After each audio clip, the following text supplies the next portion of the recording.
Hello and welcome back to another episode of the Oxford Online Maths Club. My name's James and I'm joined again by Alice. Hi everyone, I'm back. Alice is back to talk more about topology and computer science. Let's say hi to people in chat as well. I can see Aya and Tristan, Magnus and Andre. Andre's come with a fact about the golden ratio that I didn't do in the episode about the golden ratio a few weeks ago. So we're all learning. Marty in chat says hi as well. I can see Matthew Hudson. And hi to everyone. Oh, stream lag. There we go. Good. I'm going to run the poll for how was your day today.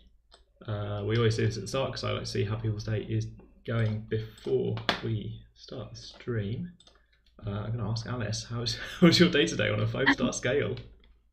My day is a 5 because I have family visiting and it's great to see family. Oh, that's nice. Good. Hi to A in chat as well, because I seem to be doing shout outs at the moment. People in chat at the moment are having a 5-star day as well. Magnus asks whether it's a problem that they missed last week's stream. Not at all. We're going to be starting from ground zero today. And there's overlap maybe in ideas, but not in background, so you should be good to go. And I'll add Magnus, hey, last week's episode with Alice on was great, and it's on our YouTube channel for people to watch back if they missed the episode. So, quick plug for our back episodes. Last week's featuring Alice. This is maybe the most positive chat's ever been, although I am noticing some people voting for 1 star. Possibly just one person at the moment voting for 1 star. Sorry if you're having a 1-star kind of day.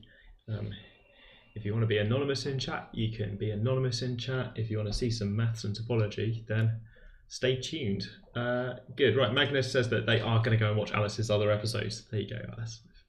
Driven engagement. Maybe just for Magnus or for anybody else who wasn't here last week. Do you want to remind people in chat what you're studying and what the plan is? For sure. So my name is Alice. I am a current student at Oxford. I'm doing the Master's in Math and Foundations of Computer Science. And in undergrad, I studied computer science and I specialized in math.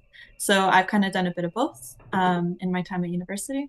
And today I'm going to be talking about topological data analysis, which is pretty close to what I do here at Oxford. And hopefully everyone will be having 4 to 5-star days by the end of the episode because it's a very, very fun topic.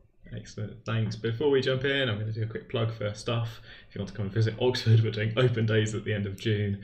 And if you want to visit Jane Street, then they're doing some sort of summer school that you can find out about on Jane Street's website, or puzzles for everybody on the Jane Street website. We're grateful to the Mathematical Institute at Oxford for supporting us, and also Jane Street. Okay, I think that's the intro. Yeah. Which I'm now ruining by talking about what a great intro we just did. I'm going to hand over to Alice. Without further ado, over to you, Alice. What are we doing today? All right. So we're going to be talking about TDA, topological data analysis.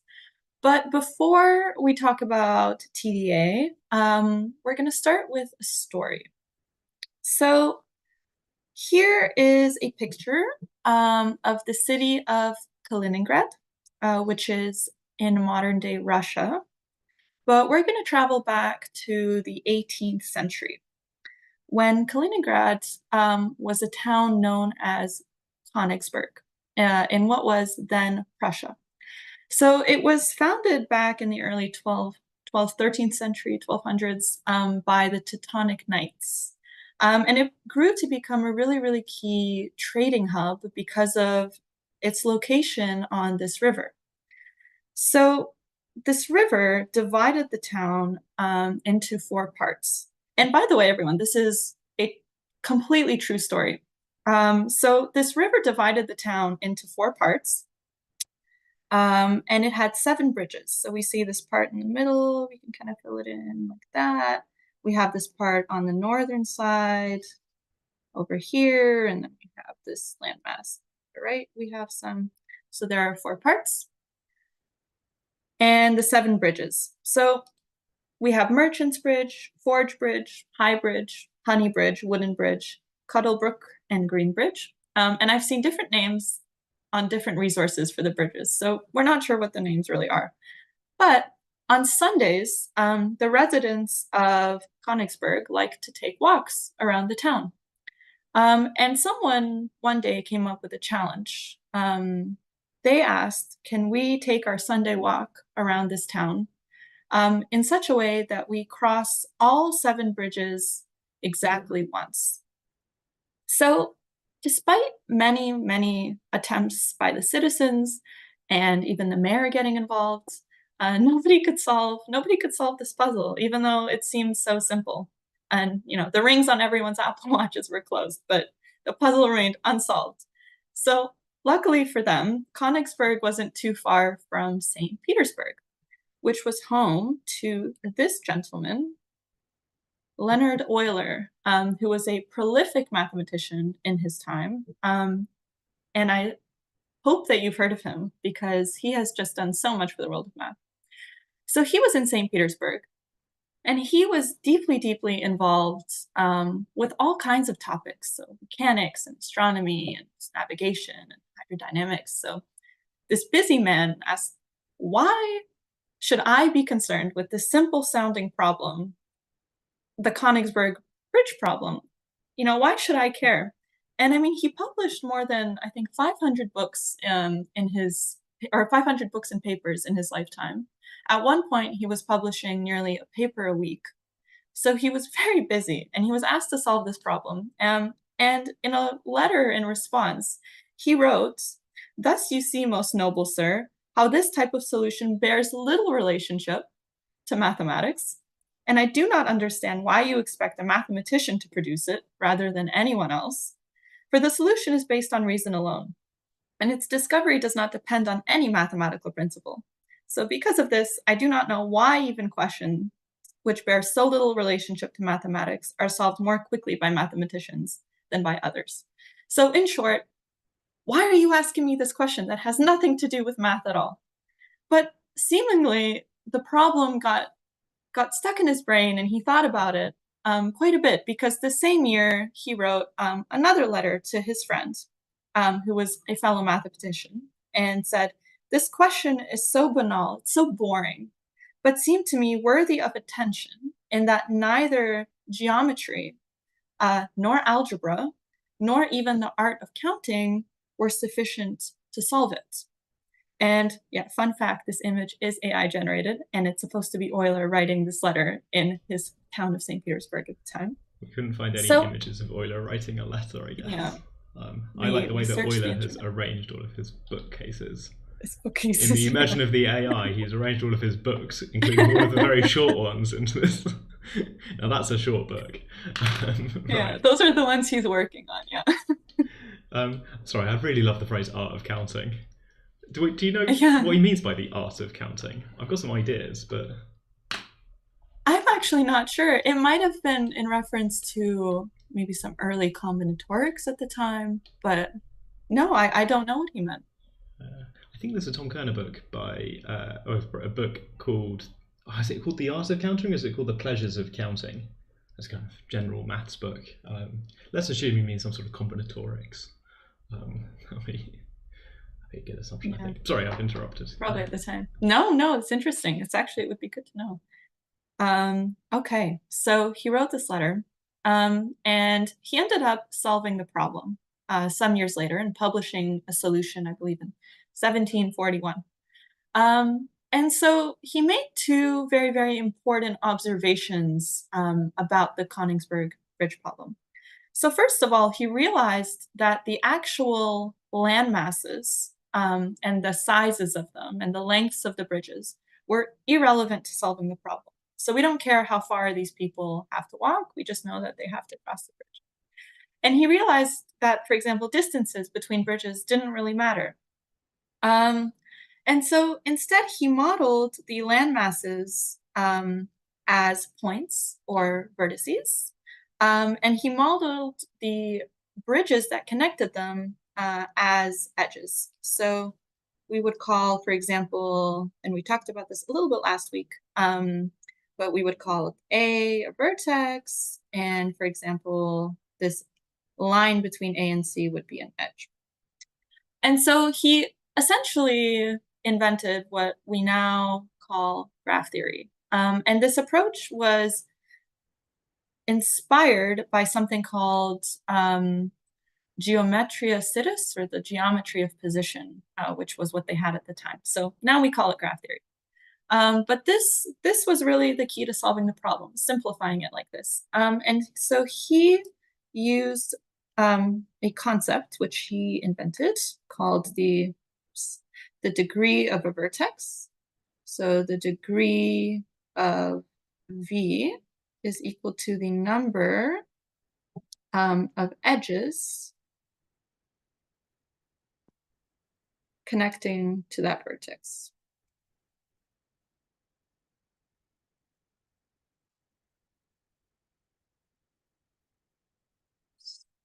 To that vertex. Okay. So for example, what would the degree of C be? Does chat have any guesses? I think chat can count. Chat's already mastered the art of counting. Yeah. So Yeah. I think that's got 3 as the number of edges. Although we're counting those 2 separate bridges as 2 separate bridges, right? Or 2 separate. Yes, we are. Okay, I guess because it's 2 bridges, so it counts twice. Excellent. Sometimes I lose track. Sometimes these graphs don't have multiple edges, and sometimes they do. I guess if you've already built all the bridges, then you just have to do what the bridges. Exactly. So we just directly count the number of edges with separate lines denoting separate bridges, separate edges. And so he used something called Euler's theorem. So if a graph has what is called an Euler path, so that's a path that crosses each edge exactly once, based on this Konigsberg bridge problem, then the number of vertices with an odd degree must be either 0 or 2. And so we're not going to prove this theorem today, but the intuition behind it is that if we're walking around our graph and we have a vertex, if we're crossing every edge once, then we're going to be having an incoming edge and an outgoing edge for every vertex. And if we have an odd number of edges, well, then we're either incoming, outgoing, and then incoming again. Otherwise, we're double crossing, or we are outgoing, incoming, and outgoing again, or we are double crossing. And so we can only have a single starting or ending vertex with this odd number of edges. And so that's why that number is 0 or 2. So the proof kind of goes something like that. Okay, so equipped with Euler's theorem, for planar graphs in hand, because there are other Euler's theorems, do we think that the Konigsberg bridge problem has an Euler path?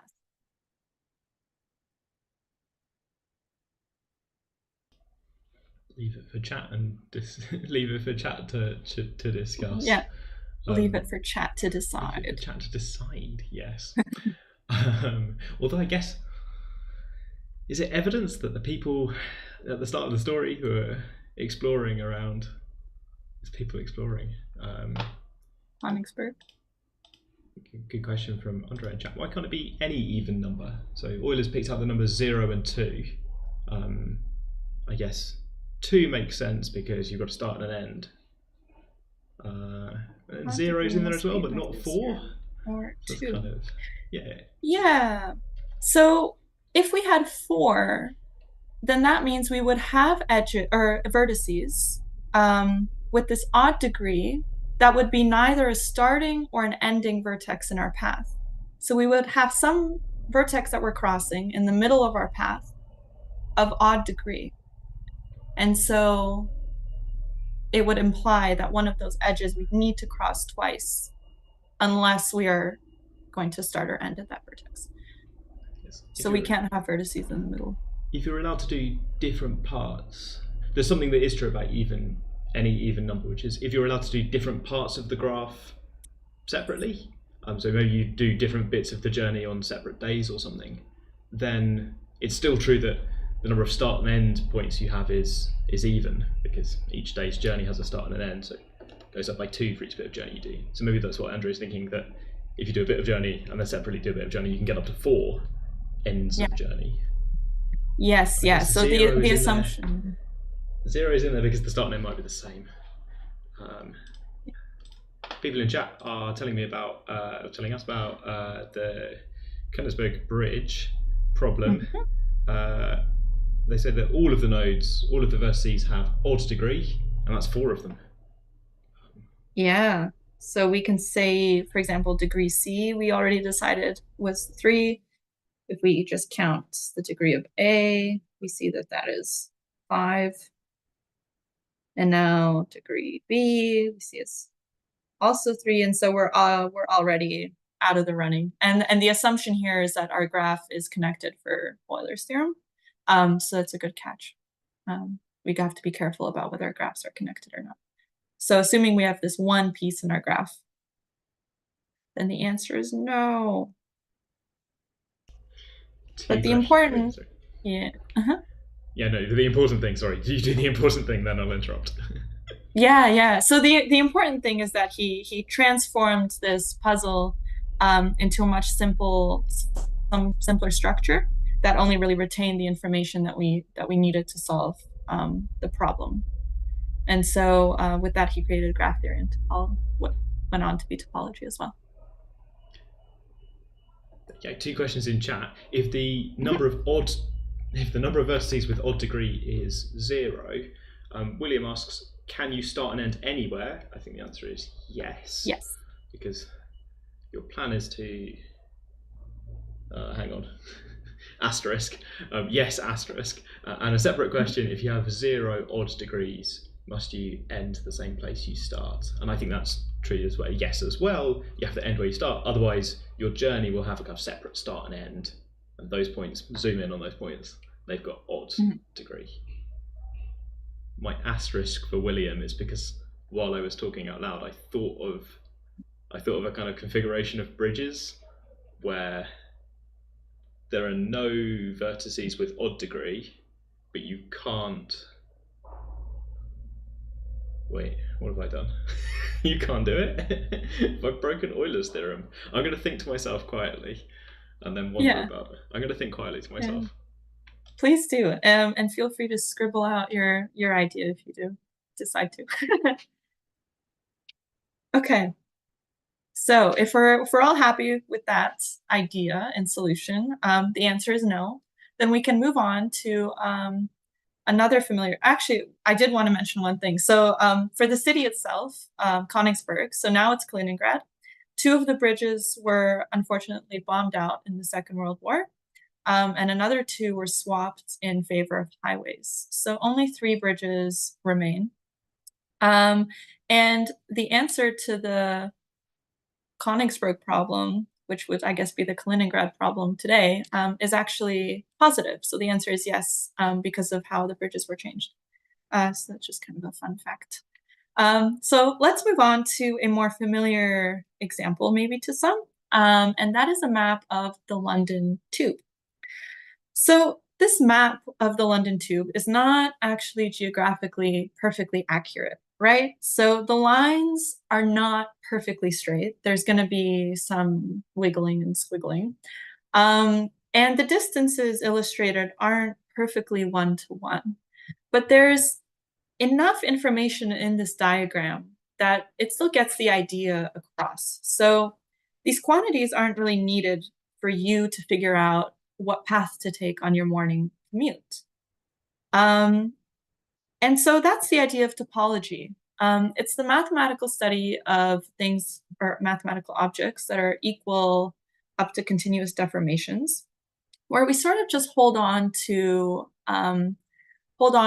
features of the space or object that matter to us. And so the running joke that we mentioned last time is that to a topologist can't tell the difference between a coffee cup and a donut, because one can be continuously deformed into the other without breaking it or tearing holes or poking it. You know, if it was made of Play-Doh, you could just smush one into the other.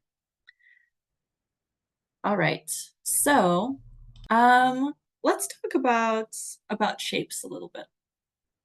So on the left here, I have a sphere, and on the right, I have a torus. And I thought that we could brainstorm with chat a little bit, and from the eyes of a topologist, maybe, what are some things that we can compute about these shapes? Does anyone have ideas? Like, what properties or features about these two shapes might we be interested in? Yeah, they're kind of visually different, but let's try and quantify that, I suppose, or think about some way of bringing maths in. I've realised for my graphs, I was worried about Euler. I was worried about Euler trying to explore a graph where all of the nodes checked out, everything was okay, but if the graph's disconnected, then it doesn't matter what the degrees are. If the graph's disconnected, Euler can't explore all of it, and I think that was what I was worried about. But yeah, not in one connected path. Question from chat: what's the shape on the right called? You got a sphere. So this shape, so this is a sphere. This is called a torus. Torus. And this is a sphere, commonly denoted S2. So it's a two-dimensional sphere. And a one-dimensional sphere is kind of just like a circle. I can't remember what people write for torus. Is it just T for torus? Yeah, I think, yeah, we'll use T. Yeah, usually T. Like algebra, look. Except not. Is there a sense in which a sphere is like a circle multiplied by another circle? Maybe not really. Suggestions from chat about things that we can count or calculate. Yeah. Things like the number of holes. People have spotted the shape on the right visually has a hole. Surface area, I like. And the number of vertices, edges, faces. Anonymous person says Euler characteristic to continue the kind of Euler theme. If you know what Euler characteristic is, then it's, I suppose, related to building a kind of mesh, right? If I'm being pernickety, I don't know how to do the Euler characteristic for a smooth torus. Yeah. How to do Euler characteristic for a given graph. Yeah, and you could turn it into a simplicial complex and do it that way. Yeah. Yes. So these are all good. Yeah, so the number of holes, for sure. So that's not going to change when we deform things. The surface area, so geometer would probably care about the surface area. But a topologist, if we're taking a sphere, for example, I have a balloon, let's say, and it's not big enough, and I want to blow it up some more, and so I blow more air into it, and I blow this balloon up.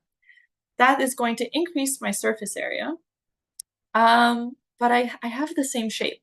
So it's still considered a continuous transformation, but our surface area changes. So that's a property that geometers would, for example, care about, but a topologist might throw away. And the Euler characteristic is also a topological invariant, so that won't change either with continuous deformations.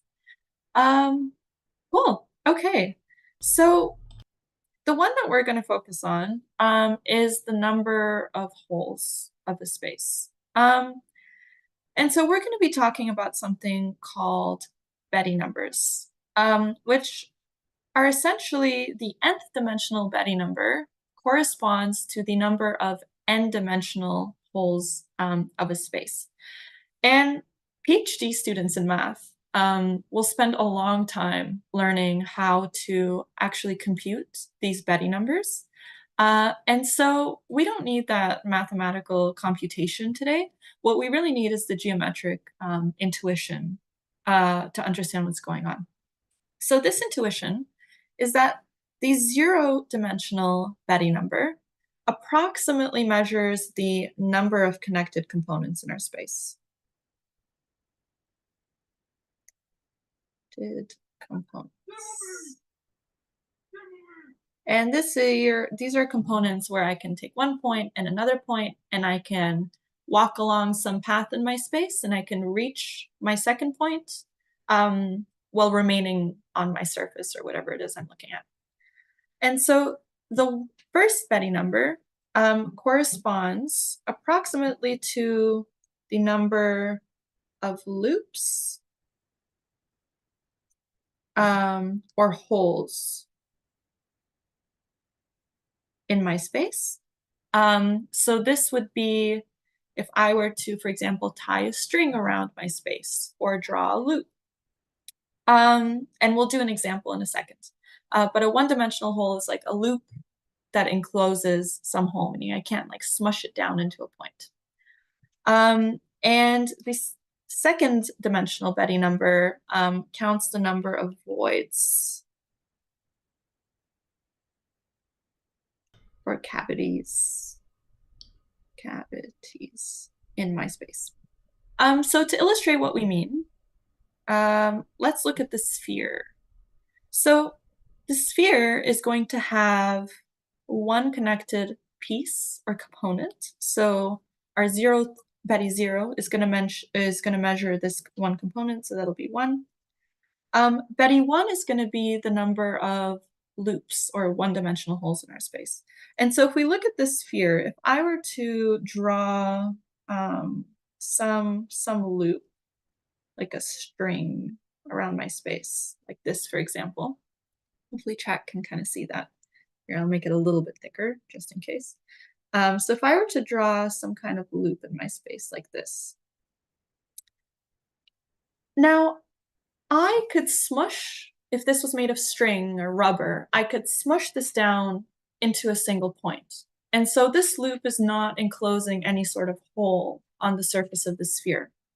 And in fact, I can't draw any loop that would enclose a hole that I can't smush down into a point. And so Betti 1 of the sphere is going to be 0. And lastly, Betti 2, we have this one cavity or void in the middle of the sphere that the sphere encloses. And so Betti 2 is going to be 1.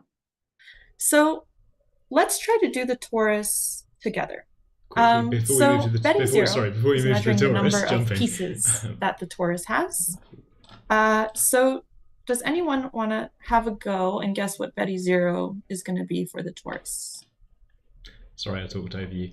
No worries. I'm going to zoom out so we can see the torus as well. There's some questions in chat about, is K your name for like the object itself? So in the first case, K is the sphere, and now K is the sort of thing that Betti is looking at. Yes. So K is just a placeholder for whatever topological space we're looking at. Oh, I see. It's kind of a function where you have your object, or topological space, you give it to Betti, and Betti returns some sort of number and measures it. Exactly. Really interesting question about the difference between cavities and holes, which I guess we've already seen by thinking about the sphere, that the sphere has a big cavity on the inside, but it doesn't have any kind of holes through it, so it doesn't have any loops that you can't close down to a point.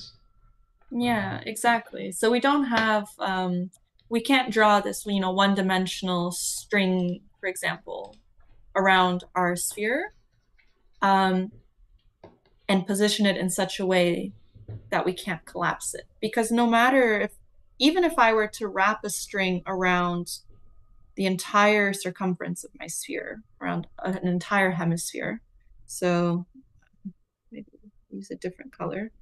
If I were to take a string that goes like this, and around the back like that, I could just imagine pulling that string along the sphere this way and down into a point. And there's nothing that's stopping me from doing that.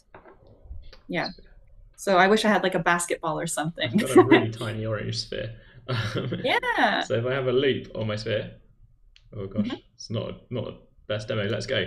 Loop on the sphere, I can make it smaller and smaller and smaller. Yeah. Until I'm just holding a point on the sphere. And it doesn't matter how large I make the loop to start off with, I can shrink it down to a tiny, tiny point. With 1 point. That's different. That's counting in some sense.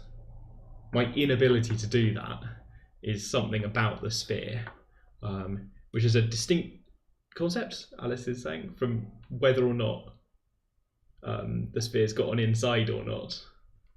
Because, oh gosh, we're going to see a couple more examples in a second, so I won't, no spoilers, but there's kind of two separate things going on here. Questions in chat about beta 0, which is just the number of connected things that we've got. So I guess if there were two separate spheres, you would say there's two connected components. Yeah. So if I had a topological space that looked like, I don't know, two spheres like this, for example, like that, and they were not connected, and for this, Betty 0 of this space is going to be 2, because I sort of have these two pieces. So you can just think of them as how many pieces are in my space. Okay. And there's a question about whether the beta things keep going. Can you do higher dimensions than 2? They do. Yeah. So this is where topology is cool, because it can tell us things about spaces that we can't even visualize. So with these examples, the Betty numbers higher than dimension 2 are going to be 0, because these are surfaces. But if we have higher dimensional topological spaces, then we can indeed have higher dimensional Betty numbers that are non-zero. And so we have these like 5-dimensional holes. We can't picture them, but the math tells us that they are there, which is cool when it comes to like data analysis. So we'll start going to the land of data soon, but for now, geometry. So are these, we're saying approximately equals to, but these are actually the values, right? These are exact, the numbers are exactly correct. Oh. Yes. Yes. Yeah. So without complicating things too much, we count like the number of generators of the group or the vector space. So it is a whole number. There's a But yes, it tends so to kind of approximate definitions up here. Like, is it what really is a loop or a hole? What do you mean? But then exactly, once you've decided what a loop is, there are exactly 0 that you can't change down to a point. Okay, cool. Okay. Yeah. I'm happy. Sorry, there's a mix of equals and approximately equals to. That should probably be equals. Neutrino in chat. Let me know if you want more approximately or equal to signs. People are asking about toruses. Shorst has got some guesses for some numbers about a torus. All right, how you want to play this? Maybe just, I can't actually read the chat because of the quality of Zoom, but if you wanted to maybe give either the most popular guess maybe, or the first one. Everyone agrees that beta naught of k should be 1, because there's one connected object here. And Betty, named after a mathematician called Betty, can identify somehow using a complicated calculation that there is one object here. Fine, we can also see there's one object. People agree that the Betty 2 of k of this object should be 1, because a torus has got 1 inside. Yeah, exactly. So we have this hollow torus, which I should have specified that it was hollow. But we have this hollow torus, and so we have this one sort of inside of our donut, if you will, this one cavity. The bit where all of the, the bit where you would put the, it's not a jam donut. I shouldn't talk about jam being inside this donut. Anyway, and then Betty 1, I'm not sure, because so some people have said 1 or 2, or we think non-zero. We can think of some loops, I think, in chat. Yeah. It's very hard for chat to describe these loops, but we can think of some loops that don't collapse down like the loops on this sphere do. Yeah. Okay. So we can think through this together. So for Betty 1, so we're looking for loops that we can't collapse. So if I were to draw a loop like this, just on, actually I should use a thicker pen again. If I were to draw a loop like this, just on the surface of my torus, do we think that we can collapse that loop down to a point? Can we smush it? Yes. Yay! Yes, yeah, we can. So I can kind of just smush everything down into a point. And so this is not going to contribute to my Betty numbers at all. What if I draw a loop around the torus like this? So it goes through the hole in the middle and around the back. So you can picture like a rubber band or something. Okay. Can I somehow collapse that loop down into a point? I can slide it around on my sphere. the thing I'm interested in is whether. So this one I reckon you can't shrink down. I'm also interested in. So some people just say 1 and some people say 2. So if you said 2, maybe you're thinking of a different sort of loop than the one that's on the board. Let's see if we can describe a different loop. Does it count as... I mean, I can see lots of these bands of torus going around in different places. Does that count as like infinitely many loops? Is the Betti number infinity for this? Because I've got all these different loops like your green one, but in different places? Yeah. So we consider 2 loops on the surface the same if we can continuously transform one into the other. So these are called homotopies. And so essentially, if I were to wrap an elastic band through the middle of my torus like this, I could now take this loop and I could push it to the left over here. I could take the same loop and push it across my surface and get, this new loop on some distance down my torus. But because that was this continuous transformation, then I would consider those the same loop.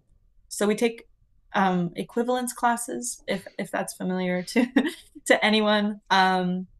But yeah, so we would not count infinite loops if we can sort of wiggle one around and turn it into another one while staying on our surface. William and Shrist have had a go at describing a different sort of loop. William's interested in the one that goes right around the torus, and Shrist describes that as like around the latitude of the torus, which reminds me of GCSE geography. So here we go. Latitude. I think they're describing something that goes like round the, maybe I'd say equator or something, like around the outside. Yeah. So we have one more that goes like this. Actually, hold on. Let me redraw it. Maybe it would be better to do this. So we have one more loop that we can draw that goes around the outside of that torus like this. And if we think about somehow trying to continuously deform our first loop into our second loop, you will find that you cannot. And so that is another one-dimensional hole that we have in our torus. So indeed, Betti 1 for the torus is 2. I guess the loops are not allowed to self-intersect. It's an anonymous person. Anonymous person, I've just had the same idea, I think, about going multiple times around, but I think you have to cross over yourself. So I think the loops are not allowed to go around multiple times because they're, in the language of group theory, which I think we're kind of avoiding, those are generated by the ones that we've got. Going twice around is like doing the green loop twice or something. Yeah. If you take non-self-intersecting loops. Not sure. Anyway, good. Okay. 2. Yeah. Okay, good. So these numbers, they can be computed, in the language of like group theory, accurately in a mathematical way. But we don't need that right now to understand topological data analysis. We do need just the geometric intuition of what we're trying to measure about a space. So if no one has any other burning questions in chat, we can start to move into the land of data. Okay. So let's do that. Let's move into the land of data. So data sets come in many different shapes and sizes. And so I think this is sort of a good illustration of how different data sets can be. So we're going to be concerned with point cloud data, which is just some set of points with some notion of distance between them. And so the data set on the left sort of has the rough shape of a line in a plane. And so we would, in data analytics, use something like regression to find this line of best fit and use that to predict things about certain features of new points that we observe. Here we have like this sort of set of clusters. So we have these different pieces. And so we would use, for example, maybe some clustering algorithms to approximate groups that are more similar to each other than they are to other points in the space. And so this kind of data comes up very often in like social network analysis or like biomedical data. This third data set sort of approximately looks like a single loop. And so this kind of stuff comes up when we have periodic or recurrent behaviors, a time series, or things that repeat. And on the far right, we sort of have this one normal mode, and then we have these three extremal protrusions of our data. So this might be, for example, an airplane that's flying, and then this is the normal mode. And then we might have some sensors that go off when we're landing, or sensors that go off when we're taking off, or when there's turbulence. And so when looking at data like this, we have quite a few methods for the first two shapes. However, for these latter two, we start to run into trouble with like traditional statistical approaches and whatnot. And we can rapidly see that there's no way that we can characterize all of the different possibilities of what the shape of our data can look like. So we need some way of having a general solution that might tell us about the topology of a data set that is not like tailor-made to specific kinds of data. So suppose we'll look at a sphere. So suppose we have a point cloud like this. So in the eyes of a topologist, or any person looking at it, this approximately looks like a circle, right? But mathematically speaking, technically it's not. So, for example, what do we think would be Betty zero for this point cloud? Does anyone have any guesses? Let's take guesses from chat.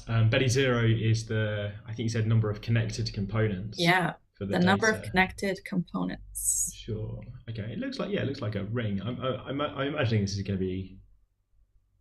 I don't know. I've forgotten what it was for a sphere and a torus, but yeah, Betty zero is the number of connected components. This is great. I know this is going to be good because there's two people in chat and I've got three answers already. Two people have got anonymous people have put 0 or 1 or 2, or the number of non-repeating objects, which would be, gosh, quite a lot. There's quite a lot of non-repeating dots in there. So we've now got four answers: 0, 1, 2, or basically infinity. Take your pick. Yeah. So when we think about this data set, right? So let's remember that these points, they have a radius just because, we need them to have some width in order to be able to see them as humans. But the actual points themselves are just like infinite small, like these tiny points. And so none of them are actually connected to each other, right? Where we can assume that two observations are different. And so the number of connected components, well, none of our points are connected. And so then Betty zero is going to be the number of points in our data set, that might be a lot. And then since none of our points are connected, we can't draw any loops around our space. So Betty 1 is going to be 0. And in this case, we're looking at a two-dimensional data set. So there's no voids or cavities. So this is also going to be 0. But even if we had a higher dimensional set of observations, that would still be 0. So this is a problem, right? Because intuitively speaking, we want to say, well, there's one hole. But mathematically speaking, we can't say that. So what do? Well, you do sort of the obvious thing, and you connect points that are nearby. So you start by looking points that are very close to each other and connecting them with an edge. And then maybe when 3 points fall within a certain distance of each other, we connect all 3 of those points and we build a triangle and say these points are all close together. And we can do that in higher and higher dimensions. And we built up something called a simplicial complex, which is the formal definition of it is quite combinatorial. It's like a set of points, and then every simplex is like a subset of points and all of its subsets. But essentially, if we increase this tolerance and the distance between the points we're willing to consider, we can build up a sequence of these simplicial complexes of points that are close to one another. So to illustrate this process, I can start with my point cloud on the left here, which is just these points that are all separate. And then around every point, I can start to increase my radius of other points that I'm willing to consider. And as points fall into each other's radii, we connect them. And so for this example, when we think about this sequence of filtration, so if we start at a radius of 0 or epsilon 0, we decided above that Betty 0 is going to be the number of points in my space. And as I increase epsilon, so I'm willing to consider more and more and more and more points and connect them together if they intersect. If I keep on increasing epsilon indefinitely, what do we think Betty 0 is going to be approaching, assuming I have a finite data set? What will Betty 0 be at some point way, way far along this sequence if I increase epsilon to be very, very big? Does chat have any guesses? While we're waiting, I suppose I'm going to clarify that even initially, before you do any epsilon stuff, any radius, even initially, I think you're considering each point to be connected to itself, which is maybe a technicality, but each point is connected to itself. So each point starts out as its own connected pointlet. Connected point, a kind of little isolated island of just me, and then expand their range. And people are saying, if you make it infinite or really large, then 1, because all points are going to eventually lie in each other's radii. So yes, we're going to bring this down to 1. Homogeneous, everything's connected in the end. Yeah, so at some point we're going to be looking at radii that are so big around every point that it just swallows up all of the points in the data set for every single point, and every point is going to be connected to every other point, and we're only going to have one connected component. And we don't really want that either, right? Because we can lose all of the information we have about our space if we just connect every point to every other point. And so the question becomes, how do we choose epsilon? And hopefully this GIF works, because it's a nice little diagram illustrating this idea of like expanding how far we look from each point to connect it to its neighbors. But it might not work. There it goes. Okay, it's playing. Okay. These blue circles are expanding, and it's kind of joining the dots. Yeah. Okay, so lines appear when things become connected, and it's creating a kind of a mesh or network of these joined up points. We did it a couple of times. I'm going to play it again. Yeah, exactly. So we see that we start with all these components, and then we blow it up, and then at the end we get this one component. So how do we choose epsilon? And so a general fundamental principle or philosophy in topological data analysis and what we call persistent homology in general is this idea of persistence. So if we don't know the value of a parameter, rather than fixing that parameter at some value, so in this case, our parameter is epsilon, rather than fixing epsilon, why don't we vary epsilon on some scale and see which topological features persist? Because those features are likely telling us something significant about our data set. And so what we do is we start epsilon at being very, very small, and we gradually increase it. And we build up this filtration of simplicial complexes based on our point clouds and increasing radii around every point. And at every step in our filtration, if we, for example, will look at Betty 0, so the connected components, if we draw a point for every connected component, and then we look at the next step in our filtration, if that connected component has lived on and not died, we use the actual terminology. So a connected component is born at a certain index and then it dies at a certain index when it disappears. If that connected component has lived on to the next step in the filtration, then we extend that line to the next step. And we keep extending the line until that connected component dies. And the idea is that long bars correspond to these either connected components or loops or voids in our space that have lived on for a large number of steps in our filtration, and so correspond to topologically significant features. Whereas the shorter bars might be a loop, for example, that was born but then got closed up very quickly.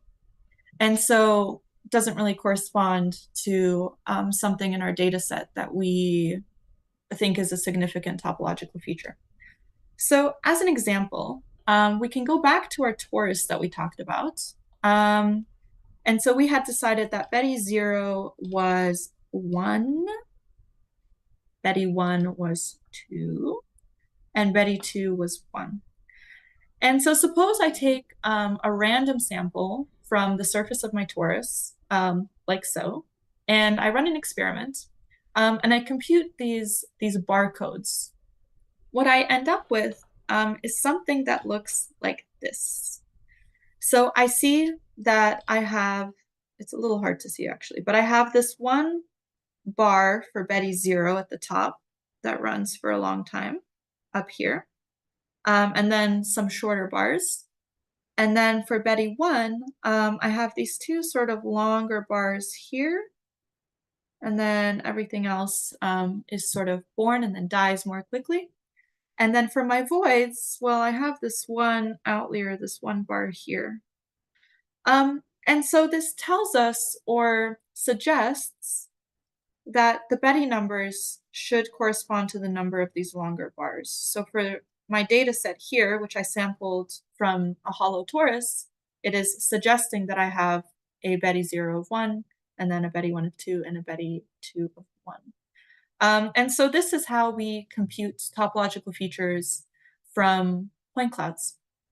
And the idea of persistent homology is that it is a method for computing these features at different spatial resolutions. So hopefully that definition makes some sense to people now that we've seen what we mean by like varying epsilon on a scale. So for fun, and with the time that we have remaining, we can maybe compute a real example. Did anyone, before we go on and look at some pictures, did anyone have any burning questions about barcodes? There was a question halfway through about what epsilon was, but I hope they worked out that epsilon was the radius. I really love these barcodes, the idea that you can, they look like barcodes, they have long lines in, but the idea that you form a loop and then it closes up as you have more connections. That sort of, if you have a very small loop, or in some sense, then it doesn't really count. But if you have a large important loop in your data, then it'll take a while to close together. Raphael in chat asks, how computationally expensive would this be? Seems like it's difficult for large data sets. It is. Just yes. So very difficult. Yes. It is difficult, but there's a lot of really clever ways that we have come up with for making this faster. So we're talking about homology, which is like this geometric approach to computing things. We can also talk about cohomology, which is like the dual of homology, and so that can speed things up. And there's something called Morse theory, which is a way of reducing the number of simplices, or the number of edges and triangles and things that we look at, while maintaining the same topological features of a space. So we can collapse certain things essentially to speed up computations while retaining the mathematical features that we like care about. So the number of like loops or voids. So that's called Morse theory. It is something you will learn after learning topology, but it's definitely worth reading about if you're interested. Yeah. But the answer is, yeah, it's expensive. Okay, tell me about the ducks. Tell me about the ducks. All right, let's talk about I the saw some ducks. ducks. So yes, we love ducks. So let's compute a real example. So here's our data set. It's this picture of a duck, and I have the duck in different positions. I've oriented it and spun it around. And so when we feed this data or this image to a computer, we feed it as a matrix. So it's this grid of numbers where the number corresponds to the intensity of that pixel. So we see the darker pixels are in 0 and 4, and then the white pixels have these much higher values. And so this is how a computer sees an image. And so this is sort of a point in our space. And we can compute. So usually when we think about distance, the distance from where I'm sitting to maybe, the lamp across the street is going to be the distance the crow flies. So the straight line distance. But that's not necessarily how distance always works. So if I'm walking around Manhattan, I can't walk through buildings. So I might have to walk straight and then turn 90 degrees and then walk some distance and then turn 90 degrees. And the distance would be a distance on this grid that I'm walking on. And with matrices, we can compute a distance between matrices based on how different their entries are. So I can compute the distance between two pictures of a duck based on how different the entries in this matrix are. And so let's suppose that I map out my pictures of a duck on some point cloud, and I compute the distances based on how different these matrices are, and I compute the barcode. So this is what I get for the barcode. And maybe together we can think about what might we think the shape of this data set is. So we have, it looks like maybe this one long bar here. So Betty 1 is the connected components.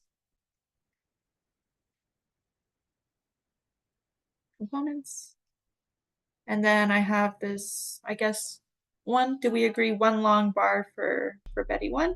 Yeah. Loads of tiny ones, but we're looking for persistent long bars for things that hang around rather than just freak things. Yeah. Okay. Yes. One loop, one connected component, one loop. What's that? So it's not a torus where we had two loops, but I guess it's lower dimensional than a torus.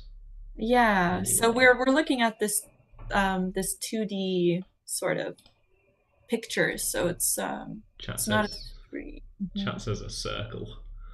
So yeah, go chat. It was one loop. Okay.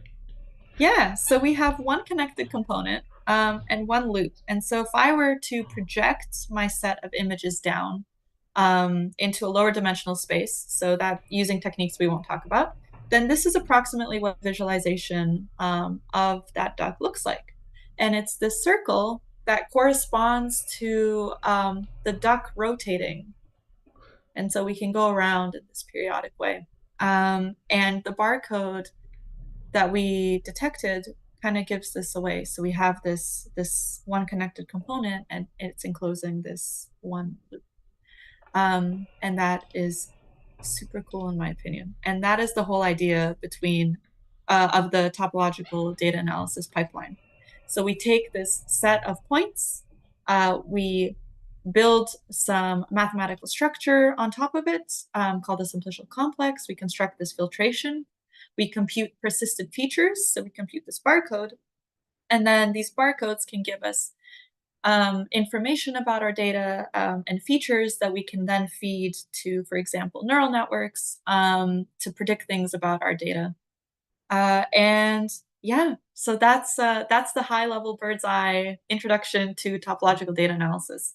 And I wanted to give a quick shout out to a professor named Jose Perea, who inspired a lot of this talk when he came and gave an invited talk at my university when I was an undergrad.